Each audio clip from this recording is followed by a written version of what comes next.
رب اشرح لي صدري ويسر لي امري واحلل عقدة من لساني يفقهوا قولي واعوذ بالله من الشيطان الرجيم بسم اللہ الرحمن الرحیم. معزز سامعین، السلام علیکم. میں آپ کے سامنے ایک سیدہ جسے تو گراں سمجھتا ہے ہزار سجدوں سے دیتا ہے آدمی کو نجات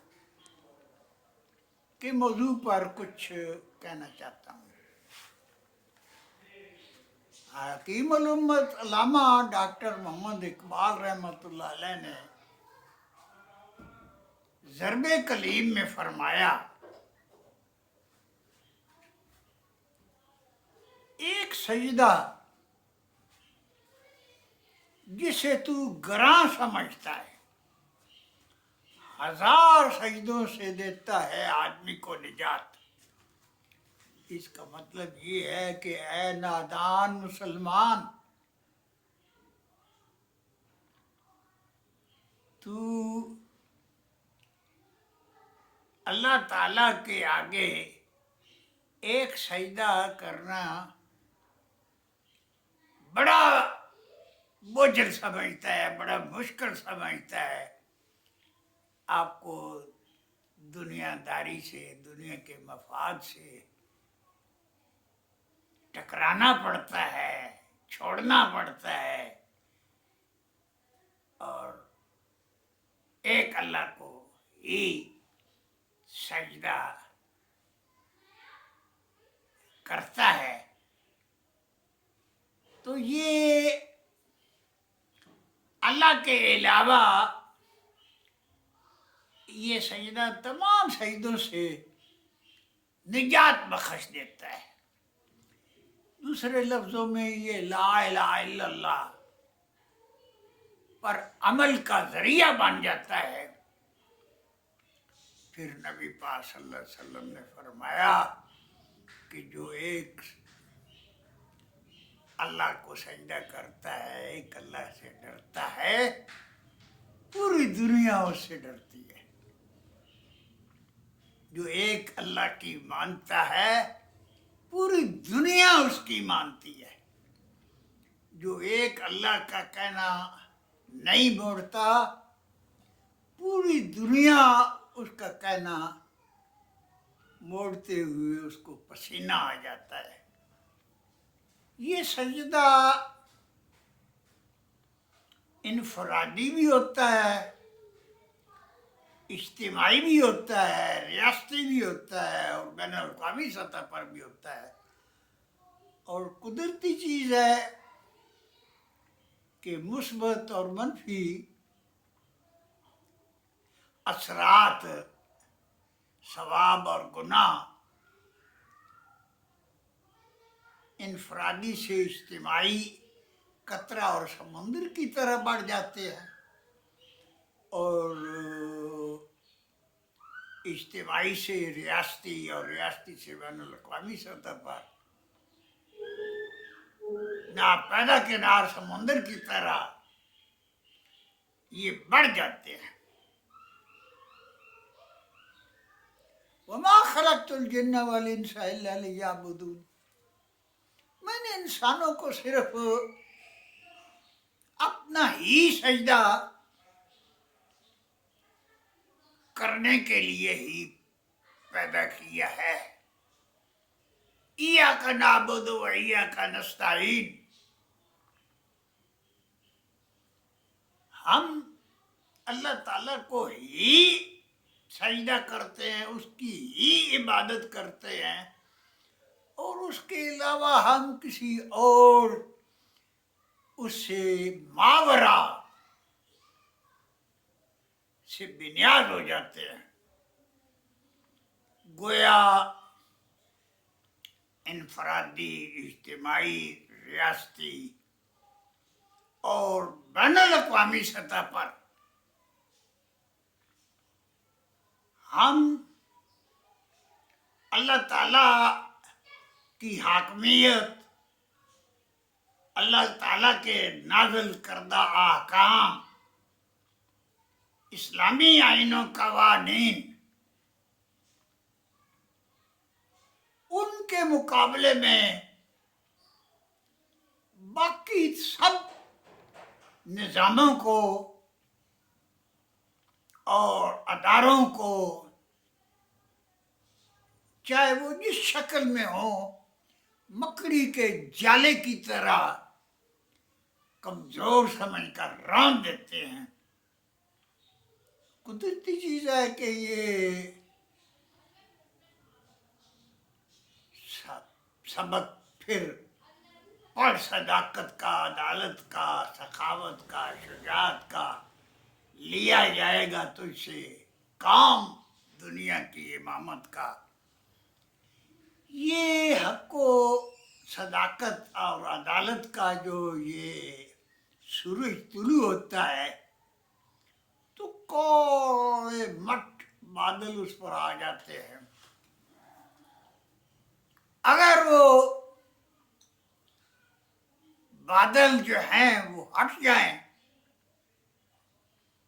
تو ان کی تمام برائیاں جو ہیں بے نقاب ہو جاتی ہیں۔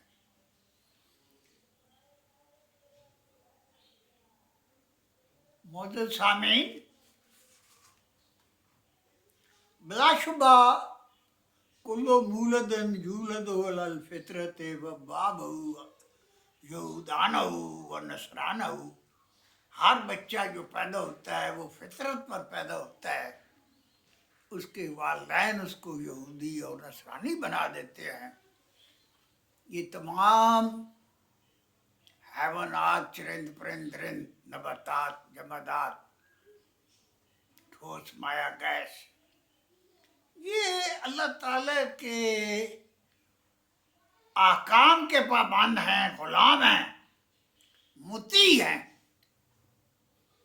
وہ بچہ بھی مطیع ہوتا ہے، پھر جب وہ بالغ ہوتا ہے، بڑا ہوتا ہے، تو اس کو معاشرہ، اس کے والدین، اس کے اساتذہ، اس کے رہنما اس کو جنت کے راستے سے ہٹا کر دوزخ کے راستے پر ڈال دیتے ہیں، ان کو یہودی اور نصرانی اور ہندو اور دیریہ بنا دیتے ہیں۔ تو یہ حکیم الامت علامہ ڈاکٹر اقبال نے فرمایا، ایک سجدہ جسے تو گراں سمجھتا ہے، ہزار سجدوں سے دیتا ہے آدمی کو نجات۔ دوسرے لفظوں میں اس کے برعکس، اگر تو اس پر عمل نہ کرے تو ایک غلطی جسے تو معمولی سمجھتا ہے، ہزار غلطیوں کی یہ بن جاتی ہے بنیاد۔ پھر تو ساری دنیا سے ڈرتا ہے۔ میں اپنی بات کو سم اپ کر کے ختم کرنے کی طرف جاتا ہوں کہ نبی کریم صلی اللہ علیہ وسلم نے فرمایا، المسلمون کراجل واحد، ان اشتکا عینو اشتکا کلو ون اشتکا راسو اشتکا کلو۔ تمام دنیا کے مسلمان، چاہے عربی ہوں، عجمی ہوں، چاہے جس رنگ، نسل اور زبان،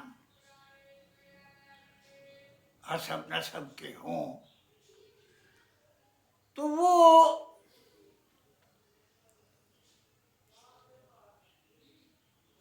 ان کو اپنی جان، مال اور اولاد سے زیادہ اللہ تعالیٰ کے حکموں اور نبی پاک صلی اللہ علیہ وسلم کے طریقوں کو ترجیح نہ دیں، ان کا کوئی عمل قبول نہیں ہوتا۔ اللہ اکبر، کتنا مشکل کام ہے۔ یقینی بات ہے کہ پاک پانی اور ناپاک پانی اگر ان کو بغیر کسی اضطراری حالت کے وہ ملا دیں تو سب ناپاک ہو جائے گا. اگر ویسے مل جائے بادل ناخواستہ یا بامر مجبوری فمن اضطر غیر باغ ولا عاد فلا اثم علیہ، تو پھر تو ایک الگ بات ہے کہ مجبوری کا نام شکریہ ہے، وہ تو اضطراری حالت ہے. انما الاعمال بالنیات، اعمال کا دار و مدار نیت پر ہوتا ہے. جب وہ حالات بدل جائیں تو احکام بھی بدل جائیں گے. تو میں یہ کہوں گا کہ ہمیں پوری دنیا میں ازل سے ابد تک حزب اللہ اور حزب الشیطان، حق و باطل اور ظلم و ناانصافی کے درمیان یہ جو انفرادی، اجتماعی، ریاستی سطح پر ایک جہاد جاری ہے، کشمکش ہے، جنگ ہے. It is a law of nature.